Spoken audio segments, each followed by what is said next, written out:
Good evening. In this episode of our historical sketches, we will talk about a country that most people know only by name, Libya. The first part of the sketch will follow the standard format. The second part, as a change, will conclude with an introduction to a movie by the Italian well-known movie maker and director Fulvio Grimaldi, who was in Libya during the time of the American NATO attacks. The full movie, that has the title Maledetta Primavera, Cursed Spring. This introduction lasts about 12-40 minutes. The audio is in Italian, with the following audio is in Italian with subtitles in English. Libya is mostly known for having been destroyed by NATO, of course, in the name of democracy. While part of the destruction included the lynching of its president Muammar Gaddafi. And in the short time assigned to this sketch, it is impossible to do justice to a proper interpretation of events. But in the case of Libya, and now in so many other now recurrent cases, before NATO destroyed it, Libya was the most developed country in Africa, with the highest standard of living, free education to the university level, free health care, housing bonus for all Libyan citizens. Therefore, the British Prime Minister shouting on the regime media that we have brought you democracy, and Obama using similar words, and Hillary Clinton debasing even Julius Caesar to gloat on the lynching of Libya's president in this famous few seconds episode. Yes, we came, we saw, he died. Did it have anything to do with your visit? No, I'm sure it did. Think about it. This distillate of evil aims at becoming the next president of the United States, and it should raise horror in any prospective voter. But anyway, I'm digressing. Let's go back to Libya. Here is an anecdotal piece of information. To give the country the modern name of Libya were, believe it or not, the Italians who colonized the territory in 1912. And Libya was the name given by the Greeks to the whole of North Africa except Egypt. And Libya is divided into three zones: Tripolitania, Cyrenaica, and Fezzan, as you see on the map. Setting aside the very ancient history of ancient Libya, we can assign to the history of Libya 6 periods: the Roman era, the Islamic era, the Ottoman rule, the Italian rule, and the modern era. The first people to do something that we would recognize as vaguely modern in Libya were the Phoenicians, who established trading posts in Libya, developing commercial relations with the Berber tribes, who were and still are the original inhabitants of the region. By the 5th century BC, the greatest of the Phoenician colonies, Carthage, whose remains are in today's Tunisia, had extended its hegemony across much of North Africa, where a distinctive civilization known as the Punic came into being. And Punic settlements on the Libyan coast included Oia, later called Tripoli, Libda, later called Leptismania, and Sabratha. These cities were in an area that was later called Tripolis, that means 3 cities, from which Libya's modern capital, Tripoli, takes its name. Around 600 BC, the Greeks colonized eastern Libya and founded the city of Cyrene, or Cyrene, or Cyrene, from which eastern Libya takes its name, Cyrenaica. They founded altogether 5 important cities, and Cyrene became a world-renowned intellectual learning center with the customary schools and architecture.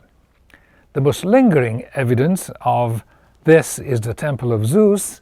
For a while, Cyrenaica was part of the Ptolemaic kingdom of Egypt, whose most notorious king, or rather I should say queen, was the famous Cleopatra.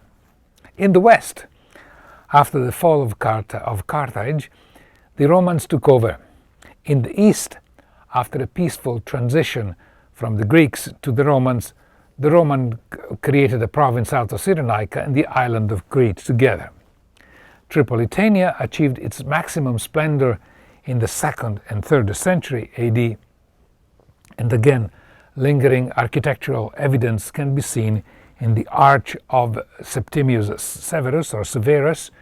During the decline of the Roman Empire, North Africa was run over by the Vandals, from whose name we derive the verb to vandalize, and they must have been quite a tribe. In a previous historical sketch, we covered the transfer of the capital of the Roman Empire to Constantinople in the 3rd century AD, and it follows that after the Vandals' excursions in North Africa, the land became part of the Eastern Roman Empire, or if you like, of the Byzantine Empire. But the hold of Byzantium on North Africa was weak, and between 642 and 647 AD, that is, Islam conquered first Cyrenaica and then Tripoli. Perhaps it happened in Libya what happened in Turkey 800 years later. The taxes levied by the empire had become so heavy that the taxpayers opted to go to the Islamic side here in Libya, and in Turkey, as you know, to the Ottoman side in 1453 AD with the fall of Constantinople.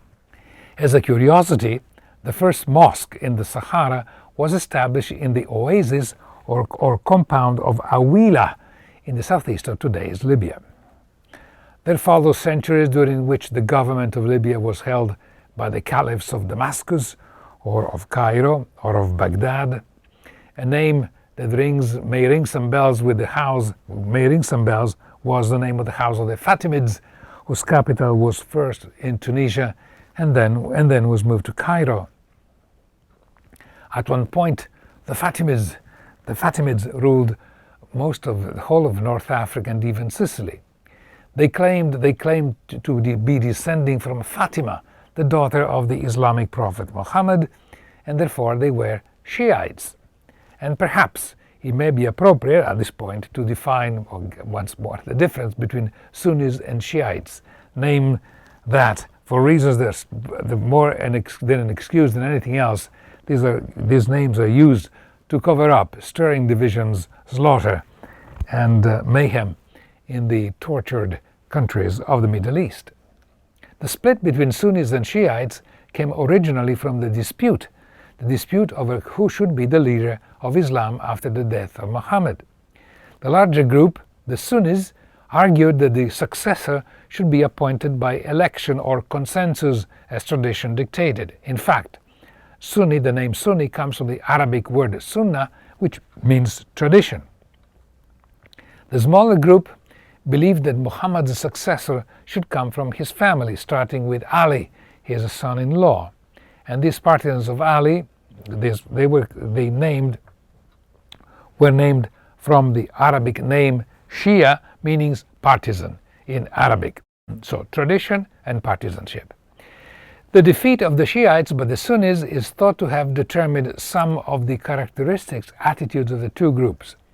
The Sunnis stressing merit and achievement, the Shiites appealing to the defeated, the poor, and the oppressed. The Normans, for a while, had something to say in Libya when in 1146 King Roger II, the Norman king of Sicily, conquered it.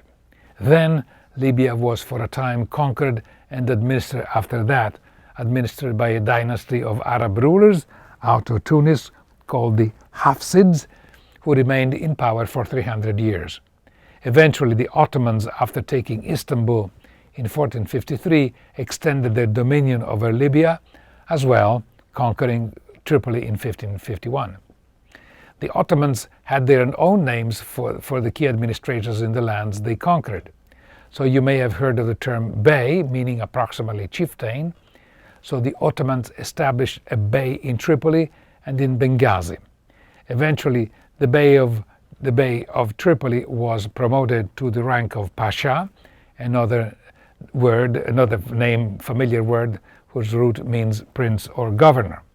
Pasha was an honorary title, but there must have been other benefits as well, for the sentence To live like a pasha through history, at least in Europe, has meant the epitome of luxury living. The main sources of his revenue were taxes on the agricultural population and protection payments rendered by pirates who preyed on the Mediterranean shipping. In fact, pirate activity flourished until the end of Napoleon's empire. Some of the pirates were actually European outcasts or converts. Famous was Barbarossa, even promoted to the rank of Pasha by the Sultan Suleiman the Magnificent. Barbarossa secured Turkish dominance over the Mediterranean until the defeat of the Turkish fleet at the Battle of Lepanto in 1571. By that time the Turks had reached Vienna. Incidentally, while the Turks made their way through the Balkans towards Northern Europe, some inhabitants decided to convert themselves to the religion of the rulers, and notably in Bosnia.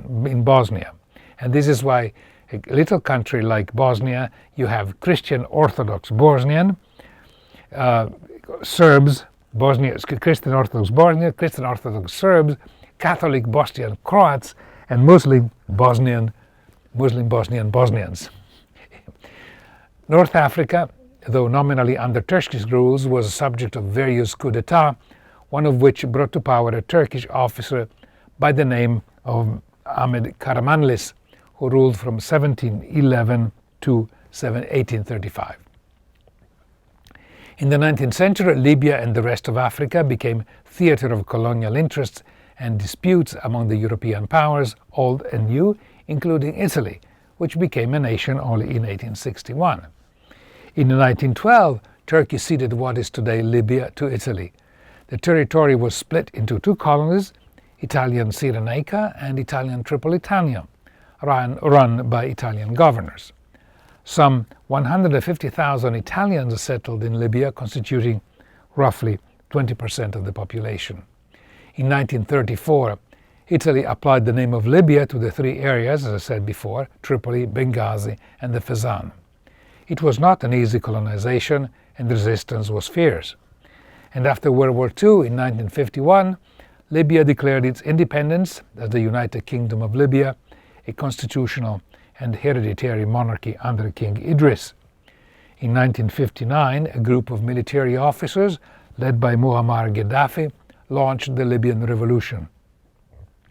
By the time he was killed by the invasion brought about by the Americans, Libya had achieved the highest standard of living in all Africa.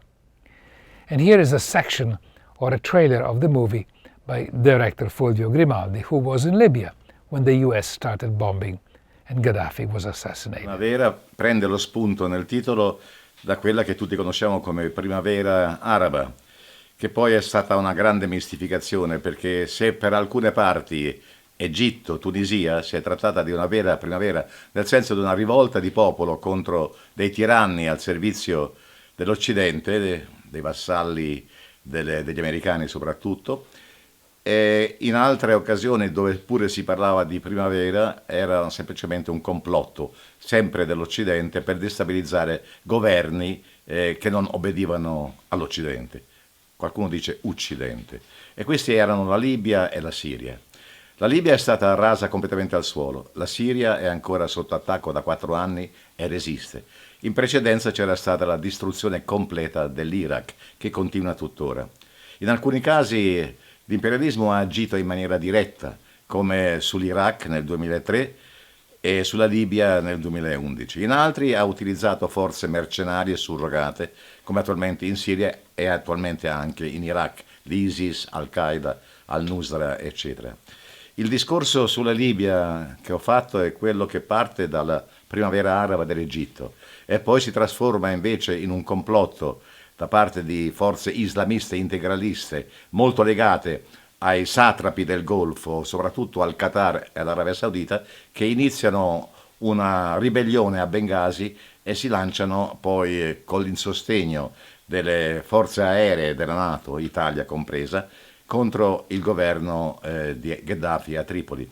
Ricordando però che il governo di Gheddafi aveva dato a quel paese, oltre all'unità e a una certa omogeneità, insomma, unità, indipendenza, omogeneità che superava le divisioni tribali, aveva dato anche un grandissimo benessere. La stessa ONU, ancora nel gennaio del 2011, quando si preparavano i bombardamenti su Tripoli, aveva classificato la Libia prima per indice di sviluppo umano in Africa, cioè per quegli indici che indicano l'emancipazione delle donne, la distribuzione della ricchezza, il welfare, la giustizia sociale, insomma il benessere della popolazione e anche la sua famosa democrazia diretta. Tutto questo non ha impedito all'Occidente di saltare addosso questo paese e di farlo letteralmente fuori.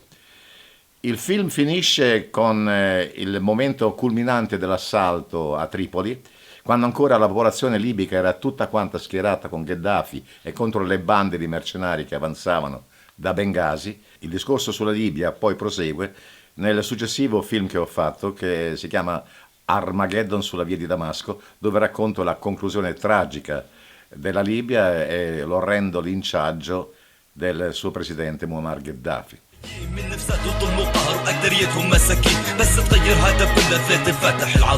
La rivoluzione di Al-Fateh incontra la sua controrivoluzione il 17 febbraio 2011 a Bengasi, in attuazione di piani franco-anglo-americani predisposti da tempo per l'ennesimo tentativo di liquidare Gheddafi e, con lui, una Libia sovrana e fuori dalla morsa della globalizzazione capitalista. I paesi della NATO approfittano delle tensioni tra la storicamente integralista e monarchica Bengasi e il governo laico e progressista centrale.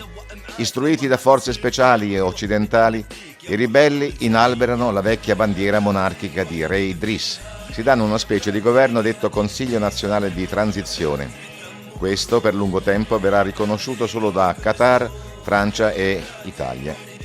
I capi sono due ex ministri della giustizia e degli interni, Mahmoud Jibril e Mustafa Jalil. A comandare le forze ribelli viene spedito dagli USA Khalifa Haftar, da 20 anni sul libro paga della CIA. E in Occidente si inneggia ai giovani rivoluzionari di Bengasi. La volta della Libia. Arriva in Libia la rivolta del mondo arabo. Anche la Libia contagiata dalla situazione a Tripoli. Tragico bilancio della giornata della collera. Infatti i ribelli ben presto eliminano dalla scena quei giovani che avevano chiesto a Gheddafi un maggiore pluralismo politico e culturale, sul quale, del resto, il governo aveva iniziato a lavorare dal 2010.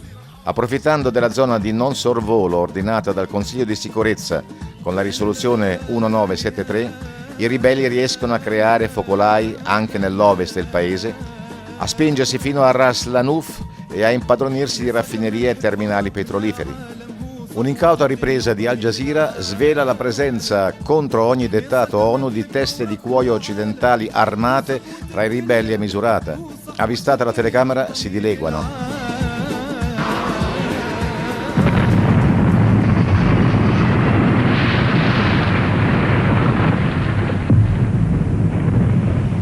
Si sentono chiaramente gli aerei, c'è stato appena adesso un tonfo prima che accendesse la telecamera. Sentite il rombo? Siamo in pieno attacco. Ecco un'altra bomba. Ecco un'altra bomba. Ecco, sentite, siamo a circa 300-400 metri. Altro botto. Ancora nella zona della nave.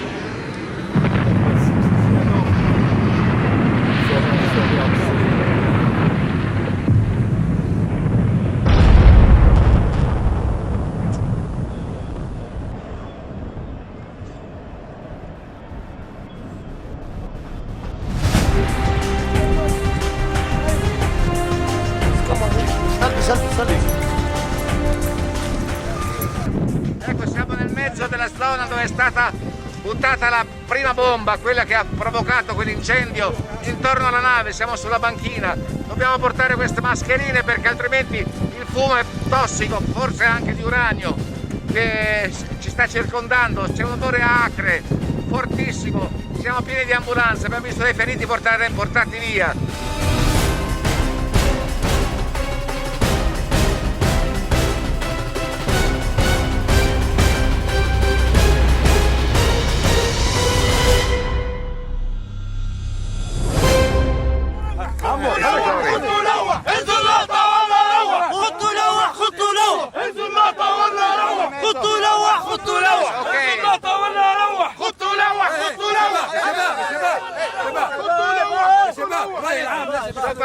in questo momento siamo insieme al gruppo di lavoratori del porto che stanno inneggiando al loro paese. È una sfida che stanno facendo contro coloro che li stanno bombardando, che li stanno uccidendo.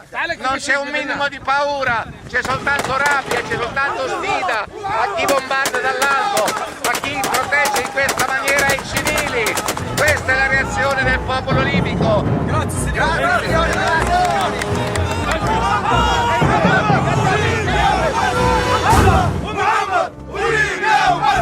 Un radioamatore olandese intercetta un messaggio dell'Hercules 001934 statunitense alla capitaneria di porto di Tripoli. Non lasciate il porto, se no verrete attaccati e distrutti. Nessuna delle navi colpite aveva lasciato il porto. Dalla fine di marzo in poi, più falliscono le avanzate dei ribelli e più si accaniscono su Tripoli e altre città i bombardamenti NATO con l'uso di ogni specie di arma, anche proibita, come i missili all'uranio e le bombe a grappolo, che il menzognificio mediatico attribuisce invece al governo libico, che però non le ha mai possedute. Si arriva a vere e proprie apocalissi, con 50, 60, 70 incursioni al giorno, tutte in partenza da basi italiane o dalle portaerei. Esemplare l'accanimento missilistico contro un edificio in pieno centro, circondato da abitazioni che ospitava organizzazioni non governative e assistenziali. Tout se tient, dicono i francesi, tutto è collegato. La dimostrazione di quanto le cose siano collegate ce l'abbiamo qui, tra queste macerie. Questa era la sede di un'associazione di sostegno alla Palestina, un sostegno che la Palestina ha sempre ricevuto dalla Libia.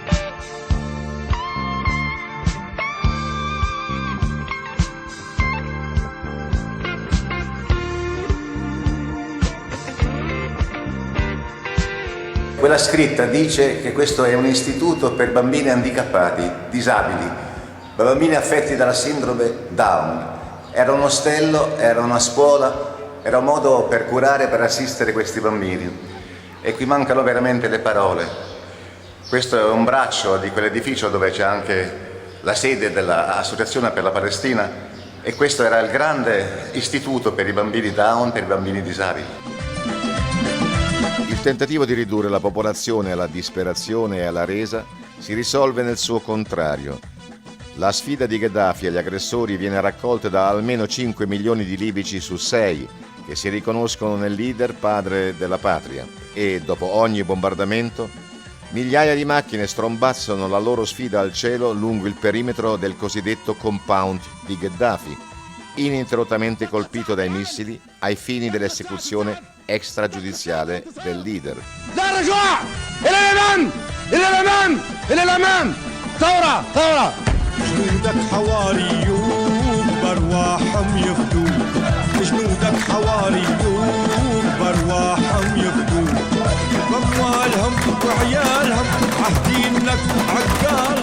Tra le rarissime voci che tentano di trasmettere un po' di verità sono gli ultimi 2 italiani rimasti a Tripoli. Uno è il vescovo di Tripoli Giovanni Martinelli, vicario apostolico in Libia, che fin dal primo giorno ha denunciato gli orrori della NATO, la realtà della Libia contro tutte le diffamazioni del suo leader. Una Libia che si sta dividendo proprio nell'oltraggio alla unità del paese. L'oltraggio, diciamo meglio, strumentalizzato da forze straniere, strumentalizzato per fini propri, e poi sicuramente per un'Europa che alla ricerca dei diritti forse ricerca qualcosa che interessa al di sopra di tutto, dei diritti umani, alla ricerca sfacciata dei diritti del petrolio.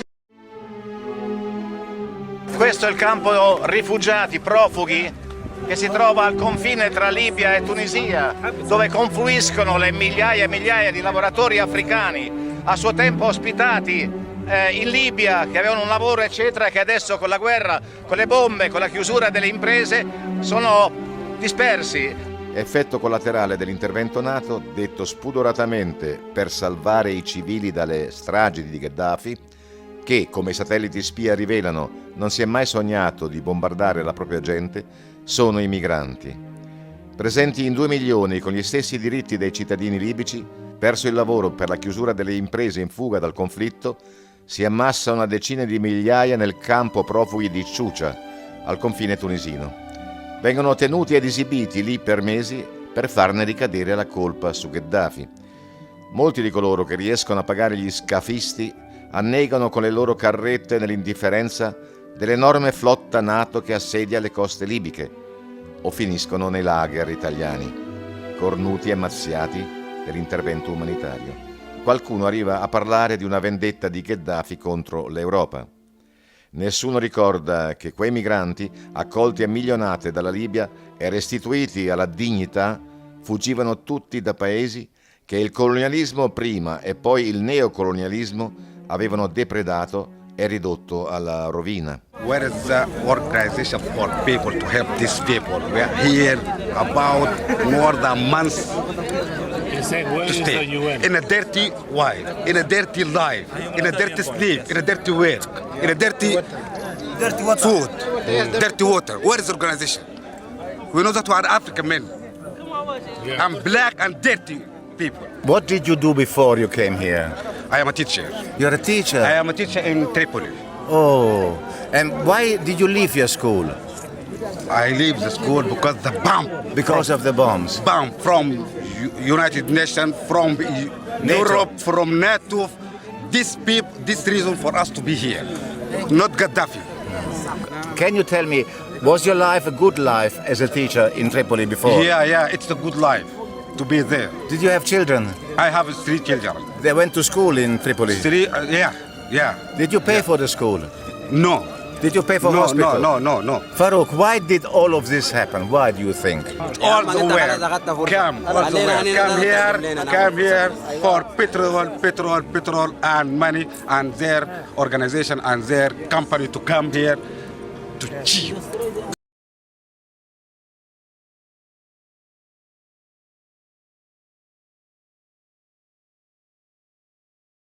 Sobering images. Thank you for watching. I am Jimmy Molia for Historical Sketches, and see you next time.